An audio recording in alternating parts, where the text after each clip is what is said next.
Jesus Christ. Alright guys, I am back with my review of this week's TNA Impact Wrestling for August 1st, 2013. We got the big August 1st warning, so obviously. But anyways, I am seconds into this show and I had to pause it to make this video.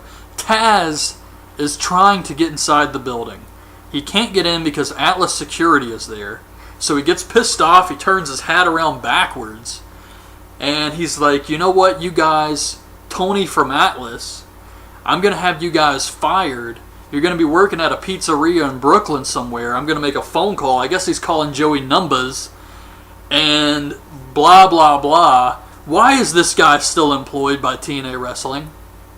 Seriously, if they're making all these budget cuts and they have to save money, why the fuck does Taz still have a job? He is the most useless person on the TNA roster, period. It's completely ridiculous. I couldn't believe what I just saw. So I'm hoping the rest of the show is better than this crap. But yeah, Taz, are they trying to explain why he's been gone? And we're supposed to believe that security has kept him out of the building or some shit for these past couple weeks. Because in reality, he asked for the night off. Bruce Pritchard gave him the night off and didn't tell anybody, so everybody was surprised, like, where the fuck is Taz? When you work 1 day a week, not even 1 day a week, I think Taz works 1 day every 2 weeks, why the hell do you need a night off? I have no words. Taz is a lazy piece of shit. He should not have a job, period. But of course, Dixie Carter is a moron. She's already got Hulk Hogan, Eric Bischoff, a bunch of other useless people on payroll. Why not keep Taz in the loop? So this was completely just absurd, but I had to pause it just to make this short rant. Alright, so Austin Aries comes out. He talks for a very long time. He says he wants to win the BFG series. Bobby Roode comes out. He says he wants to win the BFG series. Except Bobby Roode has some really cheesy lines. He says something about how you're going to learn that, or actually he starts off by saying, you want to talk about dreams, let's start talking about nightmares. And then he says you're going to learn that it pays to be rude. And Austin Aries is like, well, you say you're the it factor, more like the spit factor. Get the fuck out of here with this shit. This sucked ass. And now I'm about to watch a Hernandez match. Oh boy. Alright, so it's Bobby Roode versus Hernandez.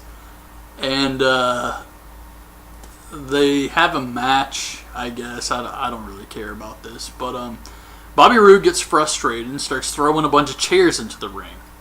So the referee's like, Roode, you can't be bringing chairs in. You're going to get disqualified. So the ref starts throwing the chairs out. And while he's doing that, Bobby Roode grabs a beer bottle and hits Hernandez in the head. There's glass all over the fucking ring. So the ref counts 3, ignores the broken glass, and then he sees it and he's like, hey, what the hell's this? And Bobby Roode says, I don't know, a fan threw it in or some shit. And the ref just says, okay, and raises his hand anyway. This was completely ridiculous. But I am actually going to a TNA show. August 17th, they're coming to Asheville. And if you pay $65, I guess you get pretty good seats. You can go to a meet and greet and meet some of the wrestlers. I think Austin Aries is going to be there, Bobby Roode, James Storm, Jeff Hardy, guys like that. So I'm thinking about doing that because $65 is probably what you would spend on a ticket plus getting some autographs anyway. So I'm actually thinking about doing that. And if you go to the Facebook page, which will be in the description box, I'm going to post the pictures from the TNA show on the Facebook page. So check that out. But yeah, this Hernandez-Bobby Roode match. I guess Bobby Roode wins. Broken glass and all. Alright, so Eric Young is training Joseph Park. And he gives him some type of package for his match later. And I thought all of this was pretty good. I like Eric Young. I think he's a really talented wrestler. It sucks TNA booked him like shit, but he's got his own TV show. He can go off and do better things than TNA Wrestling. So anyways, I thought this was good. Then we see Chris Sabin come up to Manic, or TJ Perkins. And it shows TJ from behind. Like it doesn't want to show his face, even though we've already fucking seen his face. And Sabin says, I want to congratulate you on your victory. You're the first person I want to have a match with. It was really cheesy because it was just so scripted. It was like line for line what Sabin said here. And I don't know what's up with Sabin. He always looks like he just fucking smelled a fart. Like, always. But TJ Perkins says, he says something and Chris Sabin's like, alright, we'll have the match later. And I was talking to a friend of mine on YouTube, Solex, and he brought up a good point. They're trying to make everybody think that TJ Perkins has always been suicide or manic, which is not the case. Christopher Daniels worked as manic. Kazarian has worked as manic. I think a Japanese wrestler, and then you have Austin Aries. Other people have done this character before, but they want us to think that it's always been TJ Perkins. And the logic is flawed because TJ was working in Japan for a lot of Suicide's matches. So it's impossible for him to have been Suicide all this time. But you know, a lot of fans won't even know that. So it's not really a big deal. But I thought it was an interesting point because I knew that TJ Perkins was not Suicide. I mean, he was just brought in recently. But it was funny that TNA tries to claim he's always been Suicide. But anyways, that's besides the point. So, yeah, those two segments, I didn't care for the Chris Sabin segment, but I did like Eric Young and Joseph Park, which is surprising because that's the goofy comedy shit. So we get Jay Bradley versus Joseph Park. And Eric Young's big present for Joseph Park is headgear. So they work the match. Joseph Park is wearing headgear. They do some comedy spots. And Joseph Park ends up winning with a Samoan drop. And what sucks about this is Jay Bradley is actually talented. I know a lot of people don't like Jay Bradley, but you can't go off of what you've seen in TNA Wrestling. The guy's actually not bad in the ring, and he's decent on the mic. And I personally think he could be a big star like Austin Aries if given the chance. But TNA is not going to do that. Instead, they bring him in to job to Joseph Park with a Samoan drop of all things. So this was completely ridiculous to me. Just a huge waste of talent. Instead, they're going to push a guy who's solely based off of comedy. And this sucked, I thought.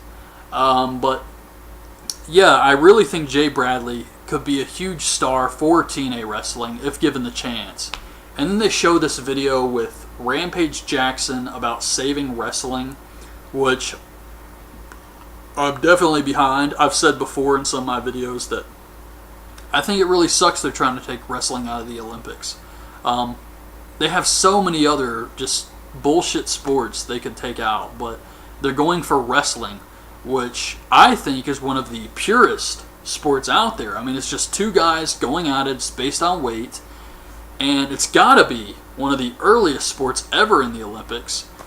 So I really hope that when they go to this whole vote thing in September that they vote to keep wrestling in the Olympics. Alright, so we see the main event Mafia, and they're talking about the aces and eights or something like that, and honestly this main event Mafia just sucks. Rampage Jackson is their heavy hitter, and it's a guy who can't even wrestle. He was the big surprise. Rampage Jackson is part of the main event Mafia. He can't wrestle. He does his best to try to cut promos, but they suck too. So this is just, I mean, it's nothing. Who's really excited about this main event Mafia? Now that they've all been revealed, who really cares about this? So then we get Sabin versus Manic. They have a good match. Sabin didn't really get the best reaction when he came out. I like Sabin, but that's the truth. People didn't really seem to care, and it's also weird that the World Heavyweight Champion is wrestling at this point of the show, and not the main event, nothing like that, but the first hour, the champion's wrestling. So that's not doing him any favors. But Sabin wins with the driver. Bully Ray comes out. He tries to beat down Sabin. Sabin fights him off, hits an enziguri, and it wasn't really believable to me the way Sabin fought him off. So I didn't really care for that, but Sabin did have a good match with Manic. Then we see Taz, who is outside the building in front of a white stretch Hummer. And it's supposed to have the August 1st guy in it. So Taz is pissed off that Hogan won't let him in the building to do his job. So what he's going to do is expose the August 1st person. He's going to go ahead and reveal who it is. Why this would get back at Hogan is beyond me. This guy has been saying he doesn't work for TNA. He's not part of Impact Wrestling or Spike TV or anything. So I don't know how this pertains to Hogan. But Taz opens the door, and it's a computer playing another August 1st video. So that was pretty much it. So we get Gail Kim versus ODB, and they had a decent match. I thought this was pretty good. However, they went to a double count-out finish. Gail Kim throws ODB into the steps, and they start fighting. And they both get counted out, and then they continue brawling, so this feud's going to continue. Then we see AJ Styles talking about this dream match with Austin Aries, how he doesn't care about that anymore. He doesn't care about dreams. He just wants the world title. And then they show that King Mo won some fight in Bellator. I don't know why they even bring this guy up. I mean, it's obvious they're doing the plug for Bellator. But yeah, the whole King Mo thing didn't really work out. He was just like another fighter they brought in who they couldn't use because he's not a wrestler. So, big surprise. So the Aces and Eights are talking backstage, and Brooke Hogan comes up to Bully Ray, and she says something about he won't give her the divorce, but he's got this big contract signing next week, and she can make things really tough for him or something like that. I guess because Brooke Hogan got engaged in real life, it kind of put the kibosh on the whole Brooke Hogan still being in love with Bully Ray, and they're really in cahoots this entire time or something. I think they're just going to go ahead and end things with Bully Ray and Brooke Hogan. But then we get AJ Styles versus Austin Aries, and it was a really good match. I didn't really care for the finish, but one thing that's disappointing about this is they bring AJ Styles in as this new dark character. And a lot of people thought he was going to go on to defeat the Aces and Eights or something big happening with AJ Styles. And now it just feels like he's just another guy. Like everybody else. I mean, nothing really special about him. He's got the special entrance. He's got the darker character. But he's still just a regular guy on the roster. I mean, it's not like he's undefeated or anything. He's just there. But they did have a good match. A lot of great spots here.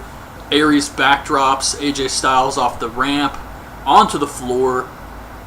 AJ kicks out of the Brain Buster, a lot of back and forth, and eventually they just start fighting. They're giving each other everything they got. AJ hits the Pele, both guys go down, and then Austin Aries, his arm is on AJ Styles, and he takes AJ's arm and puts it on himself. And then the ref is counting 3, and Aries gets up at the last second. So Austin Aries wins the match, but the finish was like, what? What the hell was that? So I didn't really care for that at all. I don't know why they thought this was a good idea, and it really hurt that Aries had to put AJ's arm on himself. But yeah, so it was a good match, though. Wow.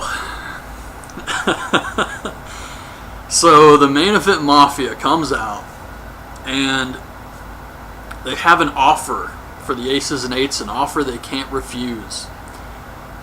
And they want to have a 5-on-5 match at the August 15th show, the Hardcore Justice show, where whoever gets pinned has to leave TNA for good. So the Aces and Eights come out, and they all start brawling. Aces and Eights have to retreat. Anderson grabs a microphone and says, "We accept the challenge." I don't know who's going to leave TNA. I would assume Mike Knox or Wes Briscoe, somebody like that. But I mean, it's not going to be a big deal if one of those guys goes. So I don't know if TNA is going to try and pick a bigger name just because it's going to mean more, or if they're just going to do this to get rid of another Aces and Eights member. And this is slowly going to end the entire Aces and Eights angle. But anyways, they're all looking at each other, and then Tito Ortiz comes out. He's the August 1st warning. So we get yet another fighter who can't wrestle. And he just comes out, and he stands there like this, and everybody looks at each other, and it shows Tito, and it shows everybody looking at each other. And this was just, I was laughing because I couldn't, like, what was everybody doing? So he just stands there for a really long time, and the show goes off the air. So the big surprise was Tito Ortiz, and I know I said I thought it would be Hardcore Holly because silly me, I thought it might actually be a fucking wrestler. But no, it's another fighter, and I'm not saying Hardcore Holly would have been the greatest thing to happen to TNA Wrestling, but at least he can wrestle. Tito Ortiz cannot wrestle, so what is the purpose of this? You tried with King Mo, you got Rampage Jackson, who is terrible, his facial expressions, he tries to look surprised, he's not good, and now you got Tito Ortiz out there. I mean, it's like, what am I watching anymore? Is this MMA or wrestling? So I don't know what to say about this. This is just, I don't think it's going to be good. Maybe it'll create some buzz. I doubt it. I don't think the ratings are going to improve because of this. And even though Tito Ortiz was a big name in MMA, he's not anymore. So, I mean, who's going to get excited about this? But yeah, it just, this whole show overall, I really didn't care about it. You had AJ Styles versus Austin Aries in a good match with a bad finish, and that's really the only thing positive I can say about this show. So I didn't really care for this week's Impact Wrestling. But anyways, that's my review. Hope you guys liked the video. Leave your thoughts on this week's show in the comments, and thanks for watching. Bye. Oh, Jesus Christ. Alright guys, I am back with my review of this week's TNA Impact Wrestling for August 1st, 2013. We got the big August 1st warning, so obviously. But anyways, I am seconds into this show, and I had to pause it to make this video. Taz, blah blah blah. Why is this guy still employed by TNA Wrestling? Seriously, if they're making all these budget cuts and they have to save money, why the fuck does Taz still have a job? He is the most useless person on the TNA roster, period. It's completely ridiculous. I couldn't believe what I just saw. So, I'm the fuck is Taz? When you work 1 day a week, not even 1 day a week, I think Taz works 1 day every 2 weeks. Why the hell do you need a night off? I have no words. Taz is a lazy piece of shit. He should not have a job. Period. But of course, Dick's hoping the rest of the show is better than this crap. But yeah, Taz, are they trying to explain why he's been gone? And we're supposed to believe that security has kept him out of the building or some shit for these past couple weeks. Because in reality, he asked for the night off. Bruce Pritchard gave him the night off and didn't tell anybody, so everybody was surprised, like, where is trying to get inside the building. He can't get in because Atlas security is there. So he gets pissed off, he turns his hat around backwards, and he's like, you know what, you guys, Tony from Atlas, I'm going to have you guys fired. You're going to be working at a pizzeria in Brooklyn somewhere. I'm going to make a phone call. I guess he's calling Joey Numbers. And